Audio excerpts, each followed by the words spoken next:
possible to be what's wrong even with out of your Singapore. parents' I house think like your 3 question times. should be what's wrong with Singaporeans.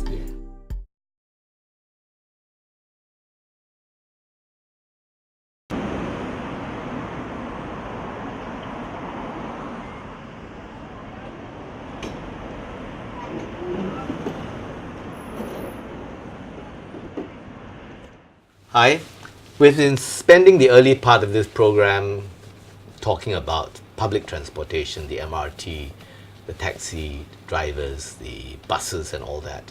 I think it's now time to put the spotlight on the private drivers, the people who drive on the roads, the cyclists on the roads, and perhaps even the non-drivers, the pedestrians. How do they feature in all this, and are they improving or complicating the transportation woes of Singapore?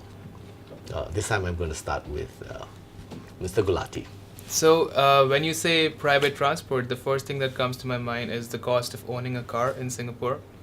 Well, before I knew too much about it, I used to think that when it comes to owning a car in Singapore, you shouldn't even consider it. It's not an option for me. But then I went ahead and did some research, and I found out the total cost of owning a Mercedes S-Class in Singapore is about $201,000 Singapore dollars, including your COE, including the other taxes, and you have the car in your hand. And coming from India, I wanted to compare it to the price of owning the same car back home. And I was expecting it to be more of a difference than it turns out, because I found out that the cost of owning this car in India is about half the price of owning it in Singapore. And I was expecting the difference to be larger because it's just something that's embedded in in all my our head, minds, you it's a know? huge, we pay a lot Yeah. more for cars, right? Yeah. So I realized that every government has its own way of controlling the transport on the roads, like controlling road congestion, and Singapore has opted to have in place the COE system, which I know the figure wise it looks really high, but it's a choice the government makes. And being a small city, I understand why it is so expensive to drive a car in Singapore. So that's my take on it. I don't know what Singaporeans think. Tony can't drive, he's failed about 5-6 times. No, not true. I never even attempted it to begin with. No, but I guess the other point to note is also, I mean, beside cost and COE and all that, I guess one of the things about Singaporean as in general, about Asian society, maybe particularly for developed nation like Singapore, getting a car is a social status. So the reason why I think people, in spite of the fact they have to pay so much monthly installment and all that, they still want to have a car. I guess beside convenient, I think a lot to do with the fact that it is about showing off. Are you sure? I've got a beat up car and I don't think I can show that off. Then you can't show off. But No. most of them will go and get some expensive car because they want to show off. And that is the reality as well, because that is one thing that probably adds on to the younger people the or car. the older people?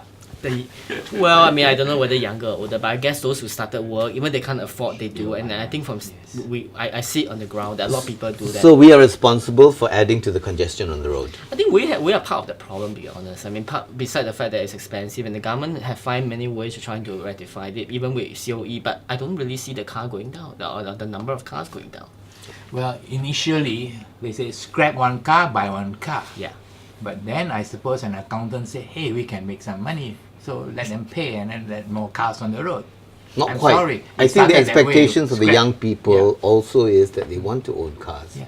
But it started off, you have to buy an old car, scrap it, and then you can buy new one. Huh. That went out the window, I suppose. In some ways, we should really ask them. But they had to meet the growing expectations of the Yeah. young people who wanted to own cars. So Yeah, the one that's for right. one is okay if the population is stagnant. But if it isn't, you can't do that. So they went on this auction thing. Yeah, it didn't work. Didn't work for whom? I mean, the earlier This part makes of a lot of scrapping money. and Yeah, all that right, kind of scrap things. one. The scrap one didn't work. That's why the COE okay. system. Yeah. Because like you say, I mean, they more young people wants to be able to afford or to have a car. That's also, I guess also as you have family and all that, that's one thing that is really for convenient as well. I mean, I'm Okay, not quick sure. poll. Do you have a car? No, I don't have a car. Do you have a car? Yes, I do. How many? One. That's all I can Do you have a car? afford. Do you have a car? Nope. Okay. So then we're not representative. No, I you used have to a have car. cars, Yeah.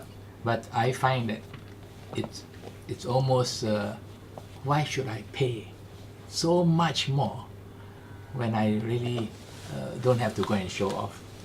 I would rather use that money, go overseas, buy a nice car and park it there for 3/4 of a year and Or come buy a and drive. house, Yeah, or buy a house. Yeah. Buy a house with a car in front. Yeah, isn't it?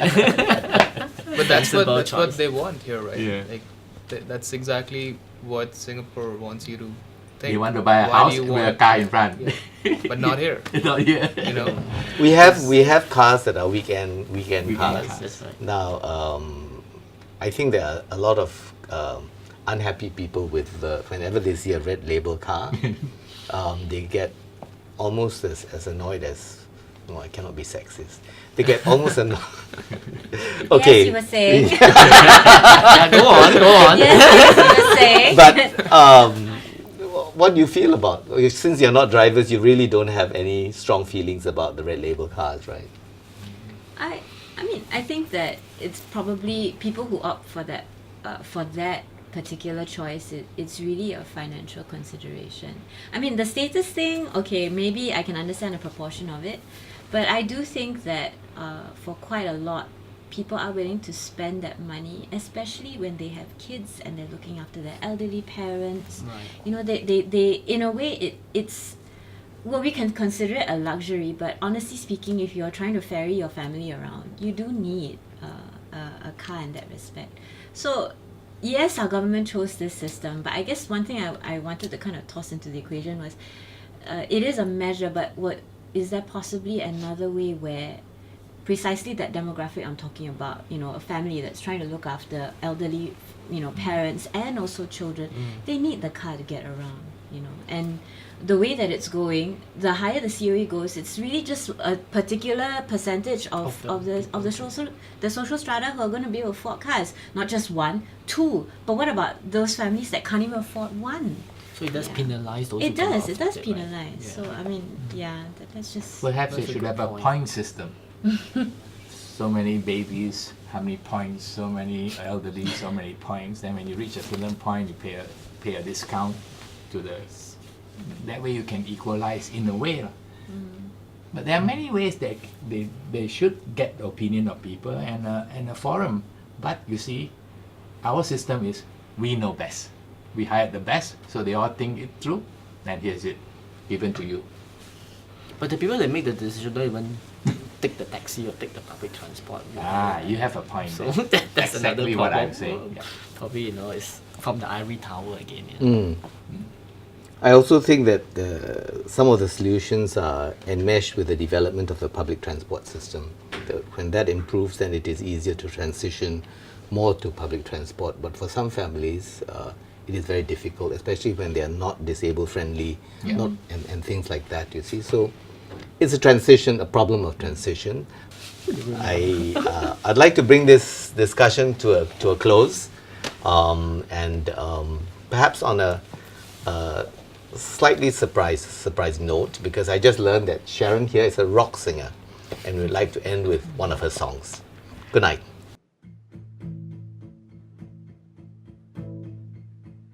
There's a fire starting in my heart, reaching a fever pitch, it's bringing me out the dark.